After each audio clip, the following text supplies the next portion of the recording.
6 tanda Alkitabiah bahwa kematianmu sudah dekat dan Tuhan sedang memanggilmu pulang. Ada suatu momen dalam setiap kehidupan ketika hiruk pikuk dunia ini menjadi sunyi dan jiwa mulai mendengar sesuatu yang lebih dalam, sesuatu yang kekal. Itu adalah bisikan lembut yang tidak datang dari rasa takut atau imajinasi, melainkan dari Roh Tuhan yang memanggil hatimu untuk memperhatikan. Hari ini aku ingin berbicara kepadamu seolah-olah kita sedang duduk berhadapan. Karena pesan yang akan kamu dengar bukanlah untuk menakutimu. Pesan ini dimaksudkan untuk membangunkan sesuatu yang kudus di dalam dirimu. Hidup terasa panjang sampai suatu saat tiba-tiba tidak lagi. Hari-hari berlalu dengan cepat, musim berganti. Dan sebelum kita menyadarinya, sebagian besar waktu kita di bumi sudah berada di belakang kita. Alkitab berkata, hidup kita seperti uap yang sebentar saja kelihatan lalu lenyap. Dan jauh di dalam hati kamu, tahu bahwa kata-kata itu benar. Kamu merasakan tarikan di dalam dirimu, sesuatu yang mengingatkan bahwa kamu tidak pernah diciptakan untuk tinggal di sini selamanya. Ketika akhir hidup mulai mendekat, Tuhan sering mengirimkan tanda-tanda, bukan untuk menakut-nakuti, melainkan untuk mempersiapkan jiwamu, membantumu melepaskan apa yang selama ini kamu genggam, menyadarkanmu akan apa yang sungguh penting, dan mengingatkan bahwa kekekalan tidaklah jauh. Beberapa tanda ini lembut, yang lain mengejutkan, tetapi semuanya adalah cara Tuhan memperlambat langkahmu agar kamu cukup diam untuk mendengar suaranya dengan jelas. Saat kita berjalan bersama melalui pesan ini, biarkan hatimu tetap terbuka. Biarkan Roh Kudus berbicara kepadamu di tempat-tempat sunyi dalam jiwamu. Jika kamu merasakan sesuatu bergerak di dalam dirimu, jangan abaikan itu. Bisa jadi itu Tuhan yang sedang menjangkau, membimbing, mengasihi, memperingatkan, dan menarikmu lebih dekat kepadanya daripada sebelumnya. Tanda pertama, kebangkitan jiwa yang tiba-tiba. Ada musim-musim dalam hidup ketika rohmu tiba-tiba terbangun. Kadang tanpa peringatan, rasanya seperti sebuah selubung terangkat dan hal-hal yang dulu begitu penting mulai kehilangan cengkeramannya. Kamu memandang hidupmu, kebiasaanmu, rutinitasmu, dan menyadari betapa rapuhnya segalanya. Alkitab mengatakan bahwa Tuhan menaruh kekekalan dalam hati manusia. Dan ketika waktu di bumi mulai memendek, kekekalan itu menjadi lebih keras, lebih jelas, dan mustahil untuk diabaikan. Kebangkitan ini tidak berasal dari rasa takut. Ini berasal dari Roh Kudus. Ini adalah guncangan lembut bagi jiwamu, mengingatkan bahwa dunia ini sementara, tetapi rohmu kekal. Pada saat ini, dosa terasa lebih berat dari sebelumnya. Pengampunan menjadi mendesak. Kamu merasakan kebutuhan untuk melepaskan dendam, kepahitan, dan luka-luka lama, karena semuanya tiba-tiba terasa terlalu berat untuk dibawa lebih lama. Banyak orang menggambarkan momen ini sebagai kejernihan. Sebuah pemahaman mendadak bahwa hal-hal yang dulu mereka kejar, uang, kesombongan, status, rutinitas, tidak lagi memuaskan. Seolah-olah Tuhan perlahan-lahan melepaskanmu dari gangguan-gangguan, agar Ia dapat kembali memegang hatimu sepenuhnya. Dan ketika Roh Kudus mulai membangunkan jiwamu seperti ini, pada awalnya bisa terasa membingungkan. Namun sesungguhnya ini adalah tanda belas kasihan Tuhan. Kamu mungkin mulai merasa lebih tertarik pada doa, lebih tertarik pada kitab suci, lebih tertarik pada damai sejahtera daripada kebisingan. Kamu mulai mengajukan pertanyaan-pertanyaan yang lebih dalam. Kamu mulai memikirkan surga lebih sering, bukan dengan rasa takut, tetapi dengan perasaan yang akrab, hampir seperti rumah. Perubahan ini bukanlah sesuatu yang acak. Kitab suci menunjukkan bahwa sebelum Tuhan memanggil seseorang pulang, Ia sering mempersiapkan hati mereka. Ia melembutkan mereka. Ia menarik mereka. Ia mengalihkan pandangan mereka dari dunia yang memudar menuju kerajaan kekal yang menanti mereka. Jika kamu merasakan kebangkitan ini bergerak di dalam dirimu, jangan menolaknya. Dorongan itu mungkin adalah Tuhan yang sedang berbisik, datanglah lebih dekat. Rohmu sedang bersiap. Dan semakin dekat kamu kepadanya, semakin tidak menakutkan kematian itu karena kamu mengenal Dia yang akan menyambutmu di seberang sana. Tanda kedua, ketenangan batin yang dalam sebelum perubahan besar. Ada suatu ketenangan yang tidak berasal dari kesunyian atau kesepian. Ketenangan itu datang dari surga, sebuah damai yang menyelimuti jiwamu seperti selimut lembut. Bahkan ketika hidup di sekitarmu terasa kacau, damai ini tetap hadir, damai yang tidak masuk akal bagi pikiran, tetapi langsung dikenali oleh hati. Dan ketika ketenangan ini datang, seringkali itu menandakan bahwa Tuhan sedang mempersiapkanmu untuk sebuah peralihan yang kudus. Sepanjang Alkitab, ketika Tuhan hendak mengubah hidup seseorang atau memanggil mereka pulang, Ia terlebih dahulu menenangkan roh mereka. Sebelum Yakub memberkati anak-anaknya, ia merasakan damai batin yang dalam. Sebelum Simeon meninggal, Kitab Suci mengatakan bahwa Roh Kudus dengan lembut meyakinkannya bahwa waktunya akan tiba setelah ia bertemu Mesias. Damai ini bukan kebetulan. Ini adalah tanda jiwa yang sedang dipersiapkan. Kamu mungkin merasa mulai menjauh dari drama, kebisingan, atau pertengkaran yang tidak perlu. Hal-hal yang dulu mengganggumu kini tidak lagi terasa penting. Dorongan untuk membela diri memudar. Keinginan untuk membuktikan sesuatu menghilang. Kamu mulai lebih menghargai pagi yang tenang, doa-doa sederhana, dan momen perenungan dibandingkan apapun. Ini bukan depresi. Ini bukan sekadar penuaan. Ini bukan isolasi. Ini adalah Tuhan yang menenangkan hatimu agar kamu dapat mendengarnya dengan jelas. Ia sedang menyingkirkan gangguan-gangguan supaya rohmu bisa fokus pada apa yang ada di depan. Beberapa orang menggambarkan hal ini sebagai perasaan selesai dengan kekacauan duniawi. Bukan dengan keputusasaan, tetapi dengan penyerahan yang damai. Ketenangan ini juga dapat disertai dengan kesadaran tajam akan rohmu sendiri. Kamu mulai merenungkan hidupmu, tujuanmu, hubungan-hubunganmu, dan warisan apa yang akan kamu tinggalkan.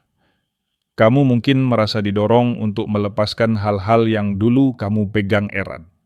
Kamu mulai memilih kebaikan daripada konflik kasih karunia, daripada kesombongan, dan damai daripada keinginan untuk selalu benar. Keheningan batin ini adalah cara surga mendekat. Ini adalah damai yang Yesus janjikan ketika Ia berkata, "Damai sejahtera kutinggalkan bagimu."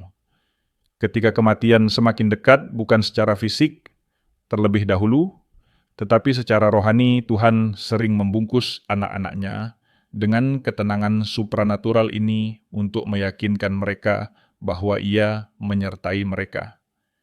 Jika kamu merasakan keheningan ini tumbuh di dalam jiwamu, jangan takut. Tuhan mungkin sedang mengundangmu ke dalam keintiman yang lebih dalam dengannya. Dan keintiman itu seringkali merupakan persiapan terakhir menuju kehidupan kekal yang mulia di balik dunia ini. Tanda ketiga, kepekaan rohani yang tidak biasa terhadap surga.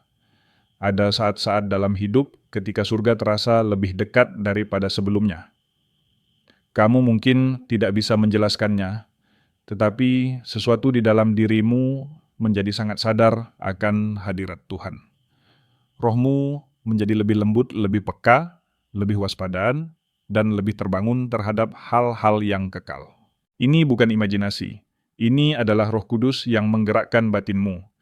Kadang kepekaan ini muncul melalui mimpi-mimpi rohani yang jelas dan bermakna, mimpi yang terasa seperti pesan bukan sekadar bunga tidur. Di lain waktu hal ini muncul ketika ayat-ayat kitab suci tiba-tiba hidup dengan cara yang belum pernah kamu rasakan sebelumnya.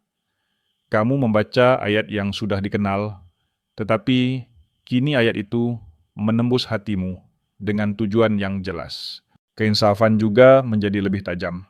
Kamu lebih cepat menyadari dosa. Kamu terdorong untuk bertobat lebih dalam, bahkan atas hal-hal yang dulu kamu anggap sepele. Ini bukan rasa bersalah.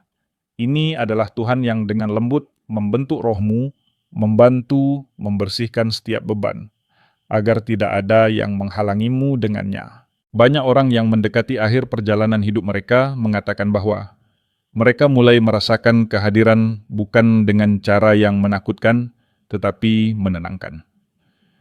Mereka merasa seolah malaikat-malaikat ada di sekitar mereka. Mereka merasa dijaga di malam hari.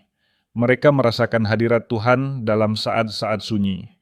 Beberapa bahkan mengatakan bahwa mereka merasakan tarikan kerinduan untuk berada di tempat di mana Tuhan berada.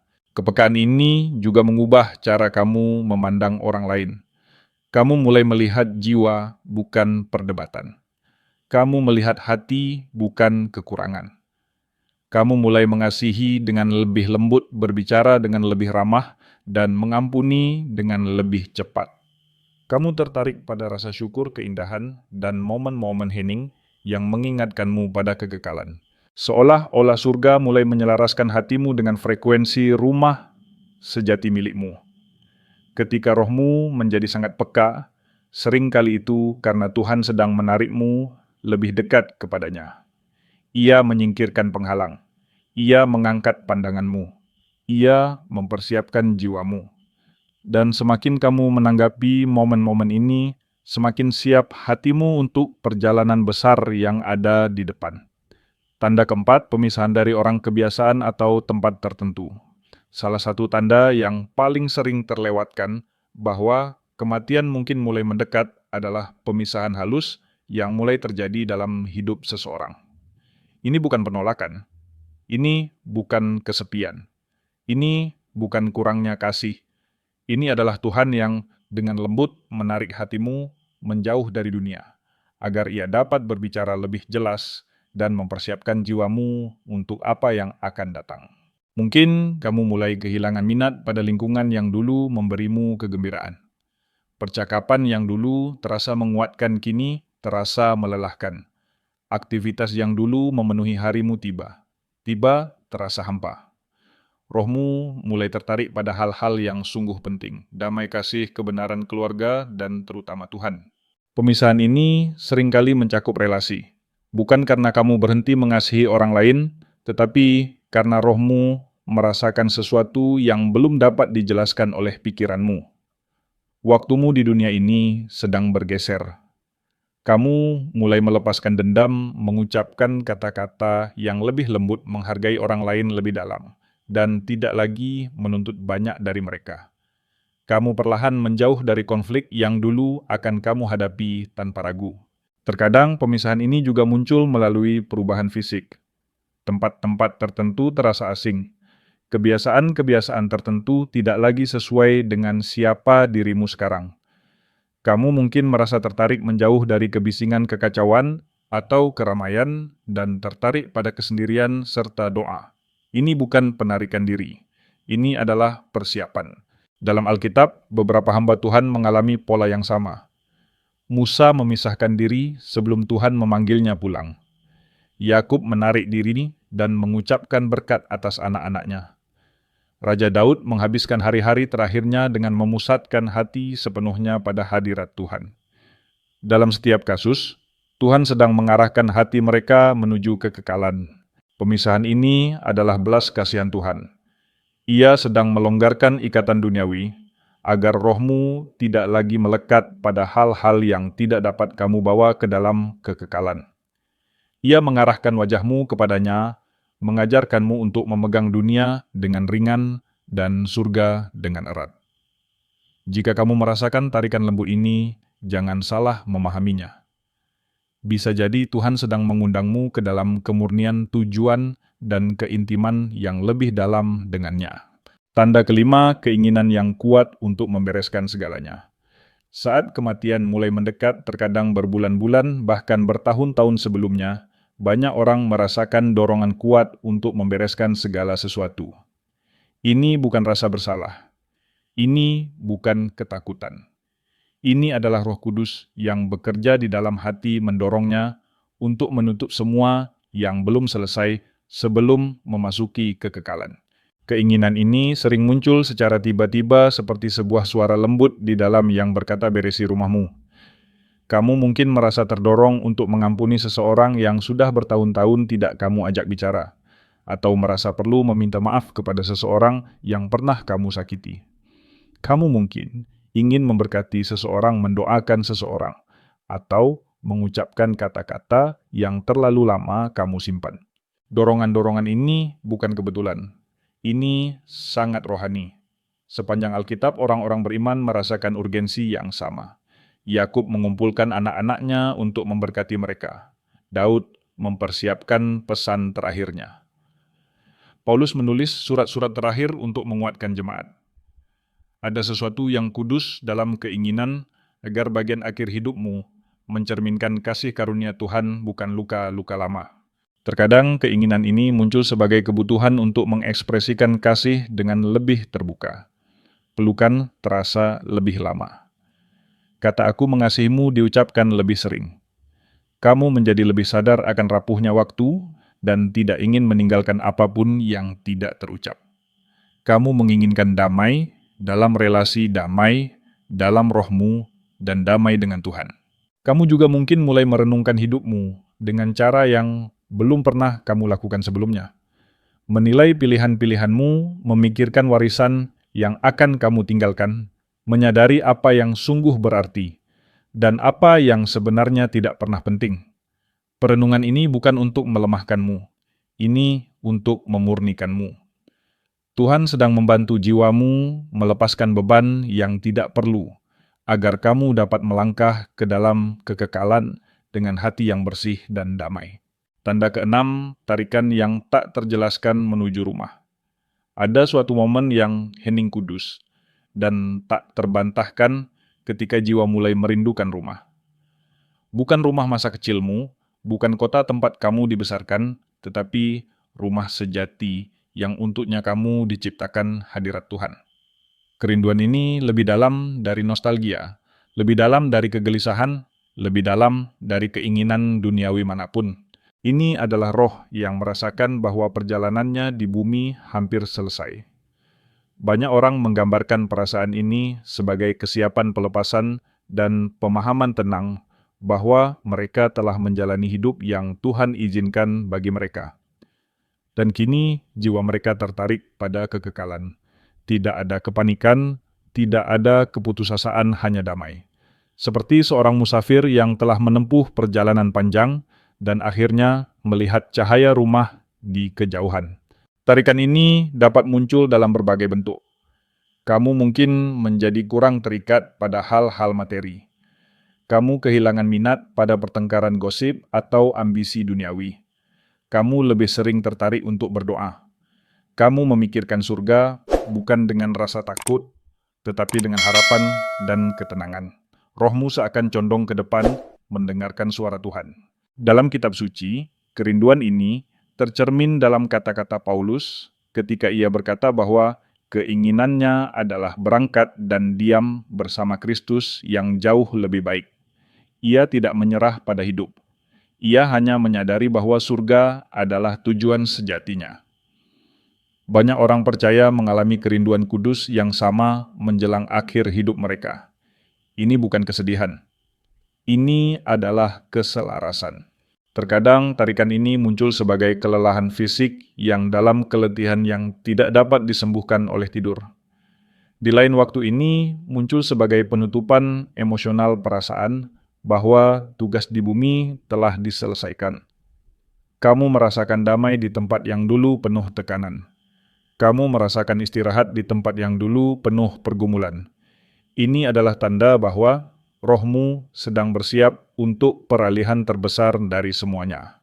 Kesimpulan panggilan terakhir untuk mempersiapkan jiwamu. Ketika kita berbicara tentang kematian, mudah untuk memikirkan ketakutan atau ketidakpastian. Namun bagi anak-anak Tuhan, kematian bukanlah akhir. Ini adalah awal dari bab terbesar yang akan pernah kita jalani. Tanda-tanda yang telah kita bahas bukanlah hukuman. Itu adalah undangan. Sentuhan lembut dari Bapa yang penuh kasih mengingatkan bahwa jiwamu diciptakan untuk kekekalan.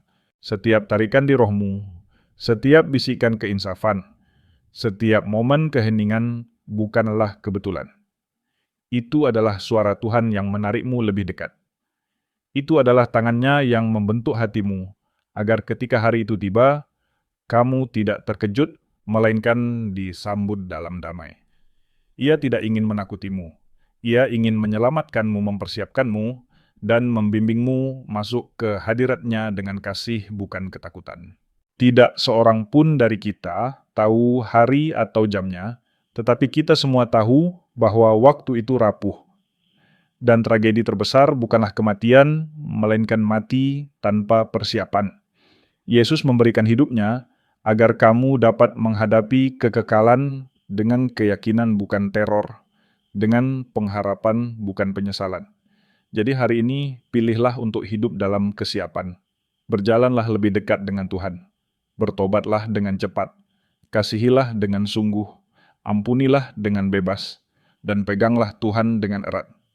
Ketika saatnya tiba dan Tuhan memanggilmu, pulang kisahmu tidak akan berakhir. Kisahmu sedang dibukakan. Dan napas terakhirmu hanyalah langkah pertama ke dalam pelukan Dia yang telah mengasihimu sejak permulaan waktu.